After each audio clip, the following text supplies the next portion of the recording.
ओम शांति। 29 सितंबर 2022 आज की साकार बाबा के महावाक्य। बाबा कहते, मीठे बच्चे, तुम गॉडली स्टूडेंट हो। तुम्हें किसी भी हालत में एक दिन भी पढ़ाई मिस नहीं करनी है। पढ़ेंगे, लिखेंगे तो बनेंगे नवाब। प्रश्न: जिन बच्चों का मुरली पर पूरा अटेंशन है, उनकी निशानियां क्या होगी? उत्तर: जो अटेंशन देकर रोज मुरली सुनते हैं, वही अच्छी तरह से जानते हैं बाप कौन है और क्या है, क्योंकि बाप के महावाक्य हैं कि मैं जो हूँ, जैसा हूँ, मुझे कोटों में कोई ही पहचानते हैं। अगर पढ़ाई में अटेंशन नहीं तो बुद्धि में बैठ नहीं सकता कि ये श्रीमत हमें भगवान ने दे रहा है। वह सुना अनसुना कर देंगे। उनकी बुद्धि का ताला बंद हो जाता है। वह बाप के फरमान पर नहीं चल सकते हैं। आज का गीत: छोड़ भी दे आकाश सिंहासन, अब धरती पे आ जा रे। ओम शांति। बाबा कहते, बच्चे अभी समझते हैं कि हम ज्ञान सागर के बच्चे ज्ञान सागर द्वारा अभी इस सारी सृष्टि चक्र व ड्रामा के आदि मध्य अंत को जान गए हैं। दुनिया में तो और मनुष्य है नहीं जिनकी बुद्धि में ये ड्रामा हो। तुम्हारे में भी सब एक जैसा नहीं जानते हैं। तुम बच्चे जानते हो, ये भारत अविनाशी खंड है। ये भारत ही सचखंड और झूठ खंड बनता है। सचखंड को स्वर्ग, झूठ खंड को नरक कहा जाता है। यहाँ कई बच्चे समझते हैं ये ज्ञान तो हम रोज सुनते हैं, कोई नई बात थोड़े ही है। बाबा कहते, नॉलेज को पूरा धारण नहीं करते हैं। तुम गॉडली स्टूडेंट हो। पढ़ाई एक दिन भी मिस नहीं करना है। यही पढ़ाई वैल्यूबल है। भल कोई बीमार भी हो, वह यहाँ आकर बैठे तो महावाक्य तो सुनेंगे ना।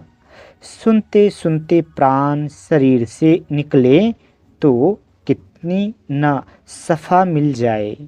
ये है बड़ी हॉस्पिटल। रात दिन पढ़ाई का बहुत शौक होना चाहिए।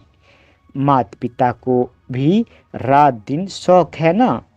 भगवान तुम्हें पढ़ाते हैं। भगवान वाच, हे बच्चे, तुम अच्छी रीति समझते हो ना। तुम तो कहेंगे ये लड़ाई 5000 वर्ष पहले भी लगी थी, आगे तुम नहीं जानते थे।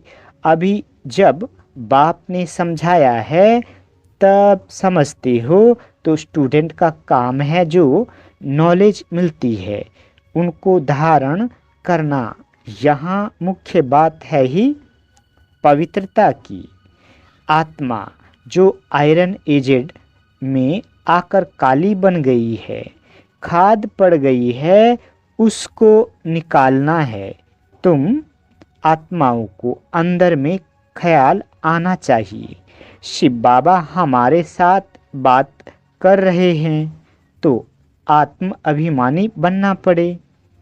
आत्म अभिमानी यहाँ परमपिता परमात्मा ही बनाते हैं और कोई की ऐसी ताकत नहीं जो ऐसे आत्माभिमानी बन बैठकर समझाए।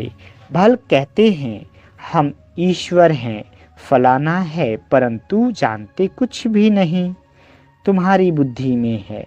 हम सारे सृष्टि चक्र के आदि मध्य अंत को जानते हैं। धारणा करने वालों में भी नंबरवार तो है ना। न सिर्फ यहाँ, लेकिन जो भी सेंटर है वहाँ भी नंबरवार है। स्टूडेंट कभी एक समान नहीं होती। बाबा कहते, कोई मास में 20 दिन आते, कोई एक्यूरेट आते हैं होंगे। भल कोई कहाँ भी जाते हैं, परंतु वहाँ भी रेगुलर पढ़ना है। अगर मुरली नहीं पढ़ते हैं तो अब्सेंट डाली जाती है। अगर मुरली जाती है, पढ़ते हैं तो अब्सेंट नहीं कहेंगे। और कोई स्कूल में ऐसे नहीं होता है, यहाँ बाहर जाने से उनको कुछ न कुछ पढ़ने लिए देंगे। अगर कोई हॉस्पिटल में है, वहाँ भी जाए तुम उनको मुरली सुना सकते हो। ये मोस्ट वैल्यूबल नॉलेज है। बाबा कहते, ये तो जानते हैं, जितने अभी पास होंगे उतने कल्पांतर पास होंगे। ये बड़ी भारी पढ़ाई है, इसमें बड़ा अटेंशन चाहिए। ऐसे बहुत बच्चे हैं जिनको माया एकदम नाक से पकड़ लेती है, फिर भी याद नहीं रहता कि मैं गॉड फादरली स्टूडेंट हूँ। गाया भी जाता है, गज को ग्राह ने खाया। यहाँ की बात है, कुसंग मिलने से खाना आबाद होने के बदले बर्बाद हो जाता है। बाबा कहते, बहुत थोड़े हैं जो अटेंशन से पढ़ते हैं। बाप कहते हैं, मैं जो हूँ, जैसा हूँ, बिरला कोई मुझे समझ सकते हैं। अनपढ़ बच्चों को कोई बात कहो तो एक कान से सुन दूसरे से निकाल देते हैं। भगवान के हमको डायरेक्शन मिलते हैं, वो बुद्धि में नहीं रहता है। पूरा योग न होने कारण माया बुद्धि को ताला लगा देती है। ये दंड पड़ जाता है क्योंकि फरमान पर नहीं चलते हैं। बाबा कहते हैं, मैं इतनी दूर से आया हूँ तुमको पढ़ाने, तुम श्रीमत को मानते नहीं हो, फिर तुम्हारी क्या गति होगी। भगवान खुद बैठ पढ़ाते हैं, आज्ञा करते हैं, ऐसे नहीं कि प्रेरणा करते हैं। इसमें प्रेरणा की बात नहीं, ये तो ड्रामा बनाया है, अनादि है। ये तो पतित मनुष्य भी कह देते हैं कि परमात्मा की प्रेरणा से ये काम होता है, परंतु ऐसे तो है नहीं। ड्रामा का राज कोई भी साधु संत नहीं जानते हैं। बाबा ने आगे भी कहा था, एक विराट रूप का बड़ा चित्र बनाओ विष्णु का। वो लोग तो रॉन्ग बना देते हैं। देवता, क्षत्रिय, वैश्य, शूद्र भी दिखाते हैं। डिटेल में नॉलेज कुछ भी नहीं जानते, सिर्फ ऐसे ही कह देते हैं, अर्थ कुछ भी नहीं समझते।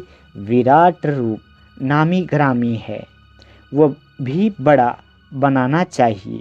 भल हमारे इस चित्र में भी है ब्राह्मण, देवता, क्षत्रिय, वैश्य, शूद्र, परंतु बाप कहते हैं कि विष्णु का चित्र बनना चाहिए। ऊपर में चोटी भी देनी चाहिए, शिव बाबा भी ऊपर में देना चाहिए। स्टार मुआफिक है। फिर ब्राह्मणों की चोटी अंग्रेजी में भी लिखो। ये बीके ब्राह्मण वर्ण है। एक जन्म ये है मोस्ट वैल्यूबल। बाबा कहते जन्म मोस्ट वैल्यूबल जन्म है। लीप जन्म लीप युग है। ये है ऊंच ते ऊंच युग। इसको कोई जानते नहीं है, कोई भी शास्त्रों में ये नहीं है। पतित पावन बाप को बुलाते हैं तो इसका मतलब कलयुग का अंत है ना, संगम का तो किसी को पता नहीं है। बाप कहते ये भी समझाओ, ब्राह्मण जन्म एक जन्म, फिर देवता इतने जन्म और इतना समय।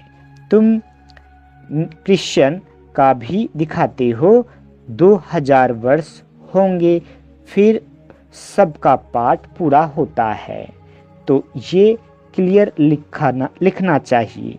ब्राह्मण वर्ण, देवता वर्ण, फिर क्षत्रिय वर्ण, राम राज्य। अभी तो है सब शूद्र वर्ण। विराट रूप दिखाना है।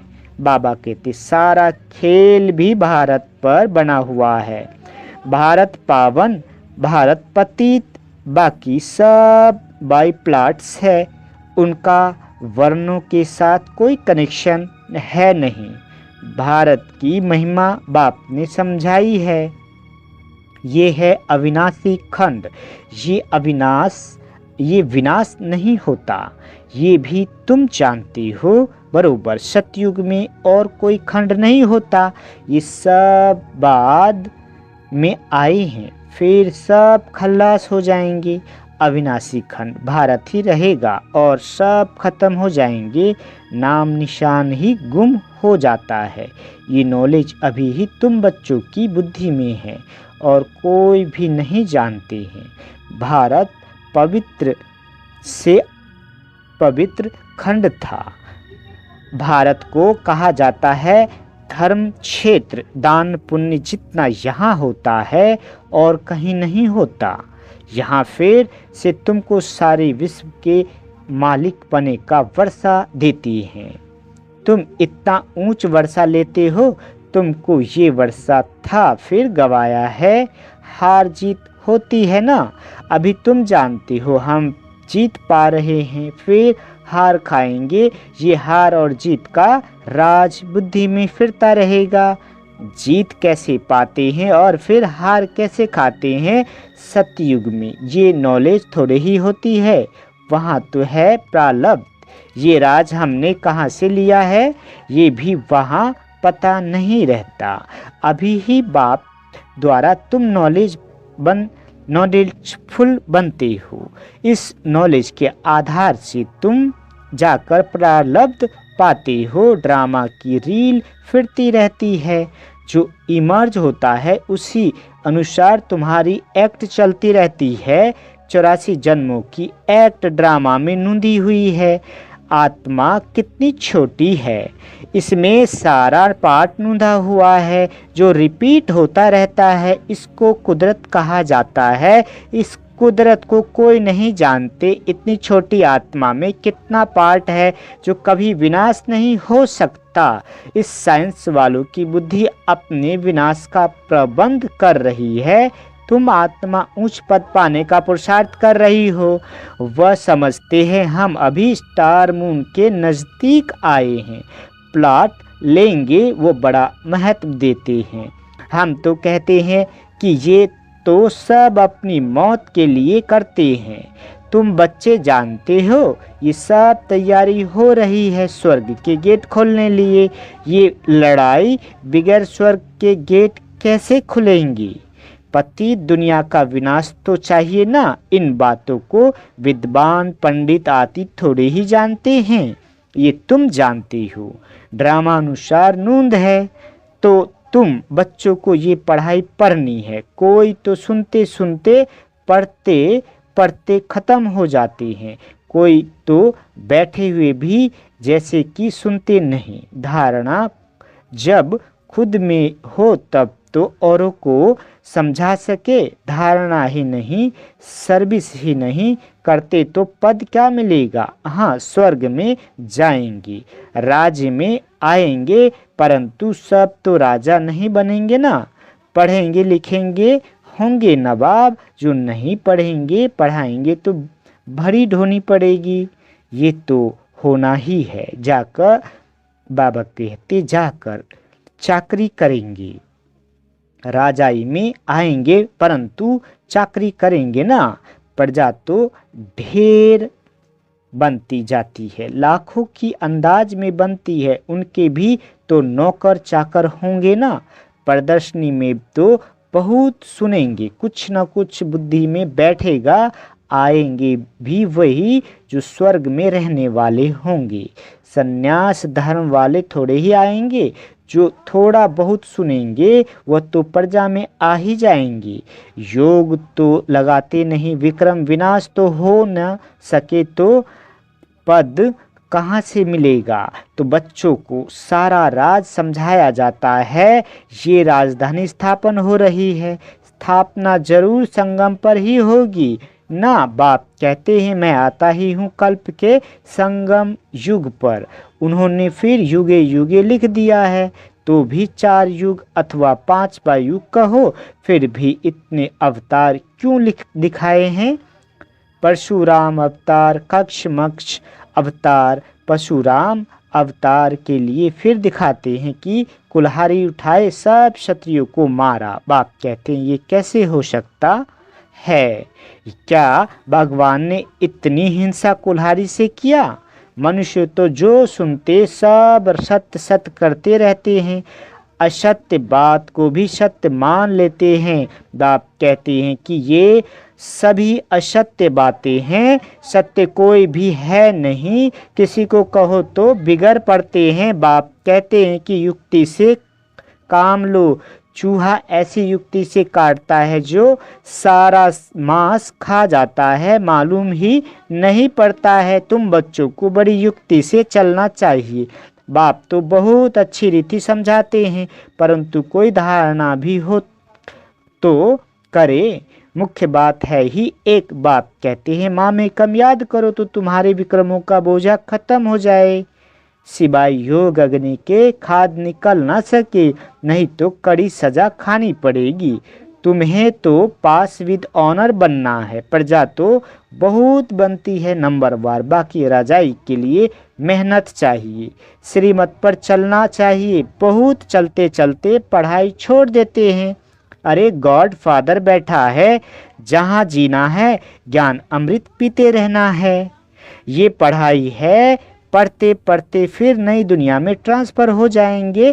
क्लास नंबर वार ट्रांसफ़र होता है ना, यहाँ भी सारा पुरुषार्थ पर मदार है।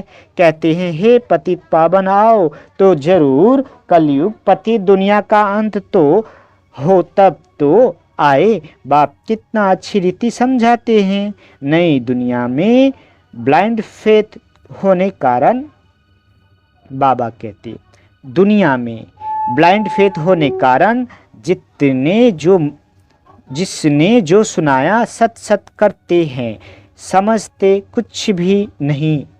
अच्छा, मीठे मीठे सिकिल दे बच्चों प्रति माता पिता बाप दादा का याद प्यार और गुड मॉर्निंग। रूहानी बाप की रूहानी बच्चों को नमस्ते।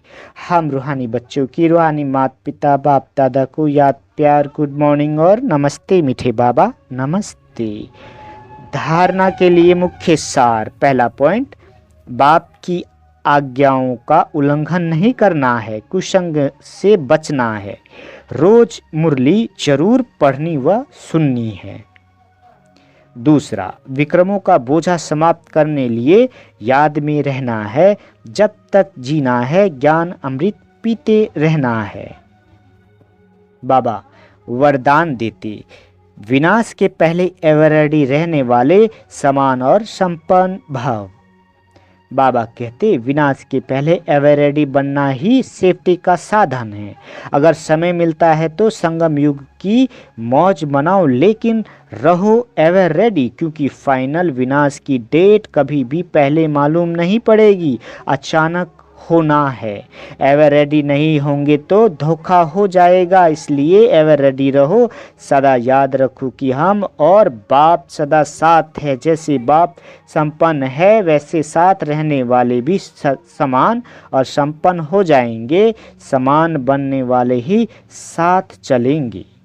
स्लोगन, जिनका स्वभाव निर्मल है उनके हर कदम में सफलता समाई हुई है। अच्छा, ओम शांति मीठे बाबा।